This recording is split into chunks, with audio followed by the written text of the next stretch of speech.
Welcome. Here's a little extra video because I want you to make sure you're practicing from a place of focus.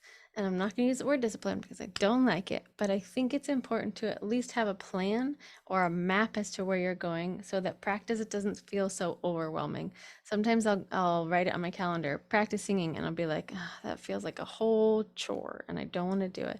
And I have to do it for an hour, otherwise it's not worth it. And I got better things to do." Sound like you? Yeah, because we are very similar, most likely. So I want you to think of it in 5-minute chunks, and all it has to be is 15 minutes. Honestly, 15 minutes can change everything about how you sing. So I want you to think about the first 5 minutes as a warm up, right? And you don't have to warm up every single skill that you've ever learned. You can do literally two parts of your voice. So if you're thinking about doing a song that's a high in your high register, we don't want to necessarily spend a lot of time in your low because that's your speaking range anyway. So of course we want to do maybe one that's your full range, and that's an SOVT, which is semi-occluded vocal tract. I can explain more later, or look up another video about that. It's something that is not full force singing, so it's a lip trill, it's a straw, so you can do some arpeggios like and then move up.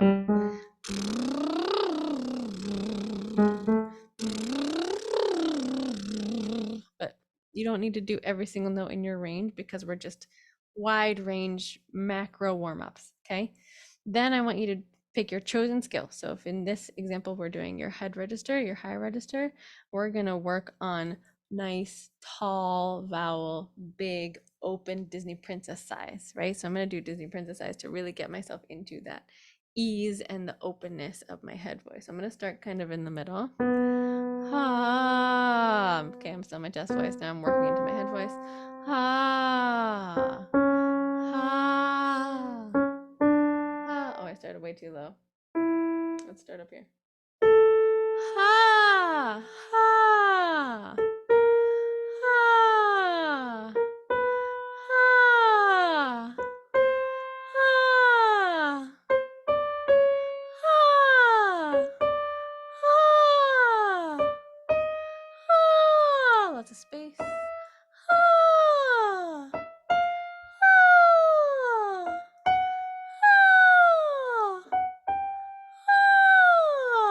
So now you feel a little bit warmed up and you worked specifically where you're going to work in your song.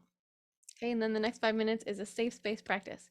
So number one is to remind yourself that you are safe. No matter what comes out of your mouth, you are not a failure, you're not a bad singer, you are safe, and you are the person to hold that safe space for yourself, okay? So I want you to take it back a notch so that your body has a solid foundation. So we're not forcing ourselves to do big belty things in this practice, unless that's the exact skill you're working on, and in which case, be careful.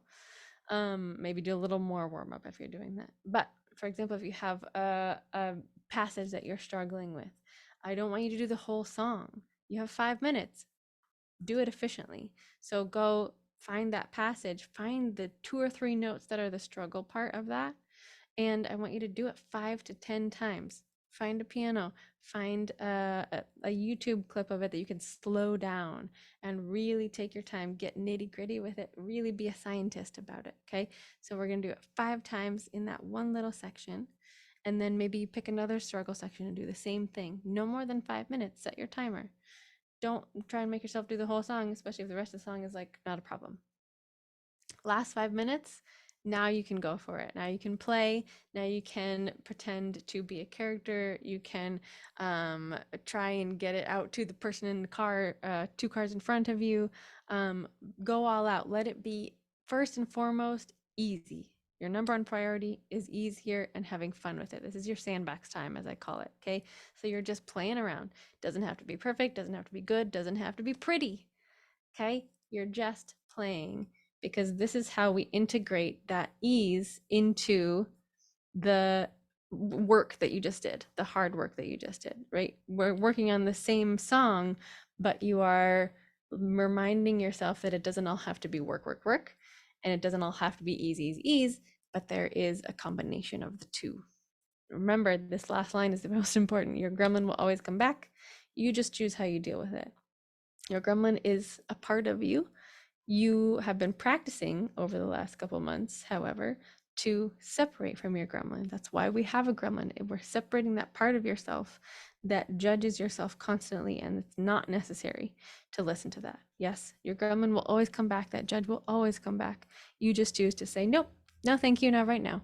Or if it gets really annoying, just go F you and go away forever. Okay?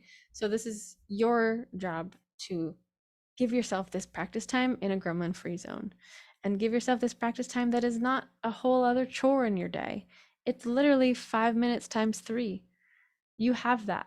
I know you do. And even if you can't put it all together in the same 15-minute chunk, don't worry about it. Do your 5-minute warm up. After your meeting, do your 5-minute work. After lunch, do a 5-minute play. It's doable, and I know you have it in you. So I just want to bring this to you as a way to make practice less of a chore and also make it super fun, but also you're growing.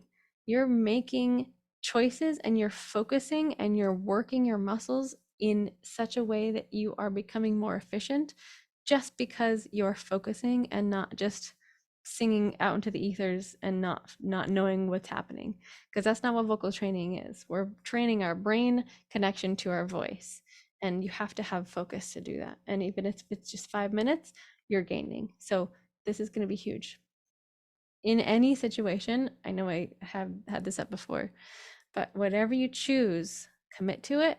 Don't put too much weight on it and let it flow. That's the secret to good singing. It's a secret to powerful, resilient, sustainable singing. Make your choice, commit to it. Don't get wishy-washy. Also, don't put too much weight on it, because it's going to be gone in a moment, and just let it flow. So this is the transition between water and fire. You are letting it flow, and you're also letting it be fire. You're letting it be whatever your creative impulses allow, but with the power of your commitment behind it, right? It's not just whatever wants to come out, because there's a certain amount of gremlin that's going to come in and be like, nope, that's not right. But if you follow those creative impulses with the power of your commitment behind it and the magic and the fuel of you allowing, it's going to be gold every time. Magic. All right. Thank you for listening, and I'll see you in the next video.